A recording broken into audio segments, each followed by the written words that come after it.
समाधान। आज के दौर में हम संसार में तो रह रहे हैं, गृहस्थ में रह रहे हैं, लेकिन जो ईश्वर के साथ रहकर के मानव धर्म को निभाएं, ये कैसे संभव हो, ये थोड़ा सा कम लगता है आज। देखिए 550 वर्ष हो गए गुरु नानक देव जी को जी। जन्म लिए, तो वो समय कुछ बहुत ही सुंदर था इस सृष्टि पर। जी। भले ही भारत में मुस्लिम राज था, लेकिन एक उस तरह का मानवता लोप नहीं हुई थी संसार से जैसी आज दिखाई देती है। तो मानवता जैसे जीवित थी। जी। लोगों के जीवन में काफी संयम था, पवित्रता बहुत ज्यादा होती थी। ये वासनाएं केवल संतान उत्पत्ति तक सीमित थी। इनको भोग विलास और आनंद का साधन नहीं माना जाता था। इसलिए घर गृहस्थ में रहते एक सर्टेन आयु के बाद मनुष्य प्योरिटी धारण कर लेता था, वानप्रस्थी हो जाता था, धर्म के कार्यों में लग जाता था। तो वही चीज उन्होंने भी सबको सिखाई थी। जी, जी। घर छोड़ के सब जंगल में कहाँ जाएंगे, फिर तो जंगल भी संसार हो जाए।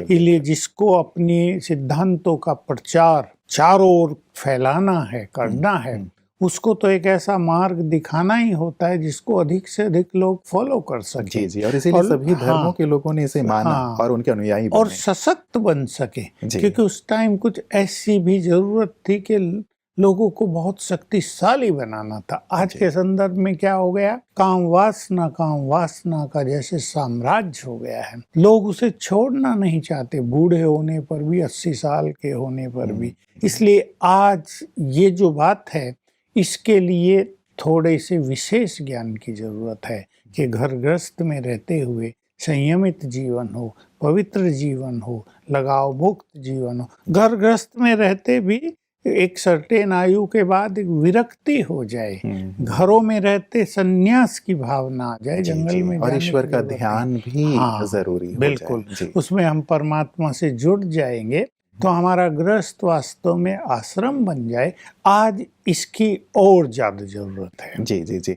बहुत सारी सुंदर सुंदर शिक्षाएं दी हैं भ्राता जी। आज मैं चाहूंगा, चूंकि आज गुरु नानक देव जी का ही दिवस है, तो उन्होंने जो बहुत ही शिक्षाएं दी हैं, लगता है आज के दौर में भी बहुत प्रासंगिक हैं, और यदि जीवन में हो तो जीवन सचमुच बहुत ही सुंदर और श्रेष्ठ हो सकता है। एक बात उन्होंने कही थी भ्राता जी कि हमें नाम जाप करना चाहिए, मेहनत करनी चाहिए और बांट कर खाना चाहिए। ये उनकी प्रथम मूल शिक्षा है। देखिए ये सबसे इम्पोर्टेंट बात, जब हम छोटे थे तो हमारे आसपास गांव में भी बहुत सारे काम करने सिख लोग आया करते थे। तो गांव के लोगों में चर्चा होती थी, ये सिख लोग बड़े मेहनती हैं, ये कभी भूखे नहीं रह सकते। और ये मेहनत का संस्कार उन्होंने इस समुदाय के बीच में जो डाल दिया, तो इससे ये लोग सारे संसार में गए और चाहे न मजदूरी करनी पड़ी, करके अपने लेवल को ऊंचा उठाया। तो मेहनत का संस्कार इनमें बहुत ज्यादा पड़ गया, और हम सबको ये सीखने की बात है कि युवा वर्ग कई ऐसे होते हैं बिल्कुल मेहनत करना ही नहीं चाहते, कुछ करना ही नहीं चाहते, सब कुछ हाथ में मिल जाए और बिना परिश्रम से तो कुछ मिलेगा नहीं। तो मेहनत से तो तन भी अच्छे रहते हैं, तो इसीलिए हमारे सिख भाई दिखाई देते हैं एकदम मजबूत, और पर्सनालिटी अच्छी रहती है और किसी की अधीनता नहीं रहती, इसलिए उसकी बहुत जरूरत है। रही बात बांट कर खाओ, उस टाइम तो इसकी बहुत जरूरत थी। आजकल तो लोग लेकर खाने का सोचते हैं, बांटने की बात थोड़े लोगों में रह गई है। थोड़े लोग अच्छे हैं जो बांटते हैं, देते हैं। ये भी उनकी एक बहुत सुंदर शिक्षा है। मान लो घर में कोई चीज भी आती है, हम घर से ये परंपरा शुरू करें, माँ सबको बांटेगी ना, ये माताओं की एक ब्यूटी है और ये परंपरा ही है।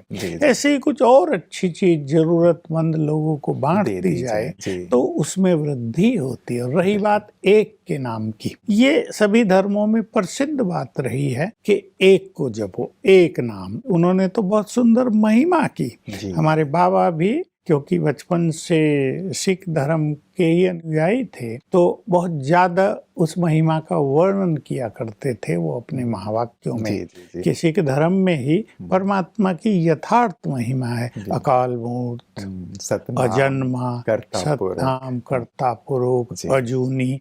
तो ये परफेक्ट महिमा है परमात्मा की। इसको जानकर हम समझ सकते हैं वो निराकार है, अजूनी है, जन्म उसका नहीं होता, वो एक है, अनेक नहीं होते।